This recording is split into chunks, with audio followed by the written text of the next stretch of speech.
He walked in, and it's like Mike Tyson's quote, the famous philosopher, everybody has a plan until they get punched in the face. And Bryan Kohberger's face punch that night was he went into the room of his target and not knowing that she would commonly sleep in the same bed with her friend, totally non-sexual, but they were just two young women who would, sleep in the same bed. And he wasn't expecting that. And he made enough noise. And then the boyfriend came down, and it all went belly up on him. And in the flurry of all that, he left the sheath of the knife with his DNA on it, and basically another thing is if you break it down, like doing the OJ glove thing, like, oh, I think he's framed. One of those theories is I think the police framed him, which makes no sense because that means they're framing an innocent guy when the actual killer got away.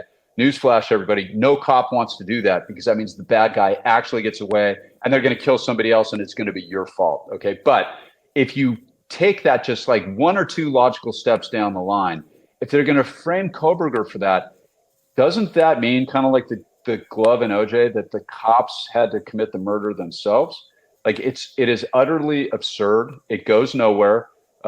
It's not real. And in my opinion, based on what I've seen, and I haven't read any of the reports, just my commentary and the things I've reviewed, they got the right guy. I would have charged him. And it's absolutely a death case. You slaughter 4 innocent kids. I sat on our committee for 15 years that decided which cases we recommended death and which ones we didn't. Sought it in less than 4% of the cases. That is death case written all over it.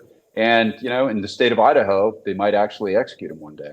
And I won't lose. Firing squad in Idaho. Yeah.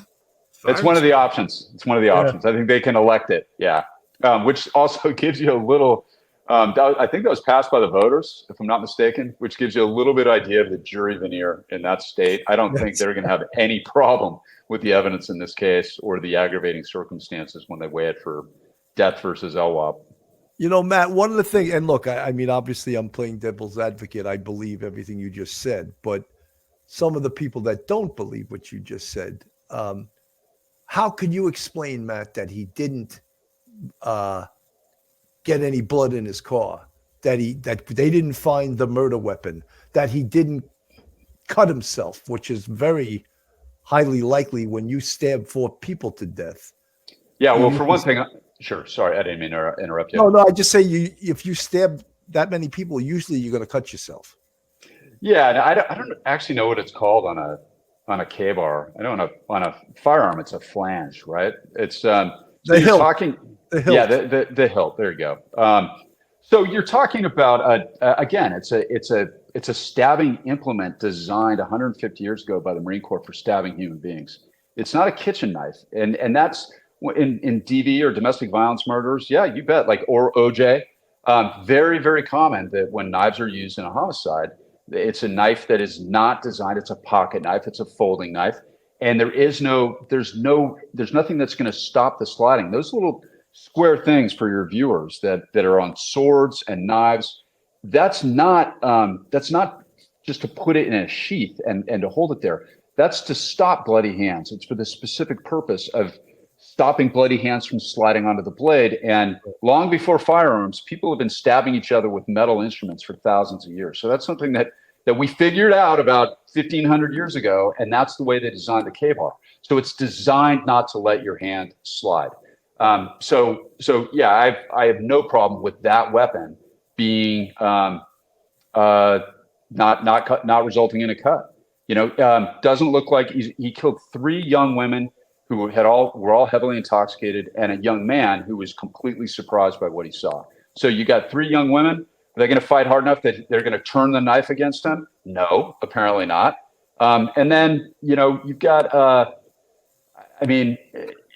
no blood in the car. They didn't figure out who he was for like 2 weeks, and he's a criminology student. He had all the time in the world to clean up the inside of the car, assuming, look, he's the blood is going to be on his front. Like it's not going to be on the back of his pants. It's not going to be on the back of his shirt.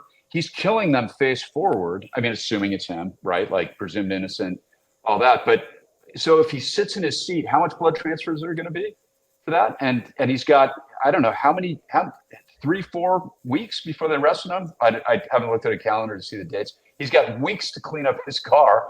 So that's how. And look, you can get rid of DNA. He actually didn't get arrested for 6 weeks. Yeah, 6 weeks. Okay, 6 weeks with a criminology student who knows that he's got to take bleach and clean off the steering wheel. And by the way, bleach destroys DNA.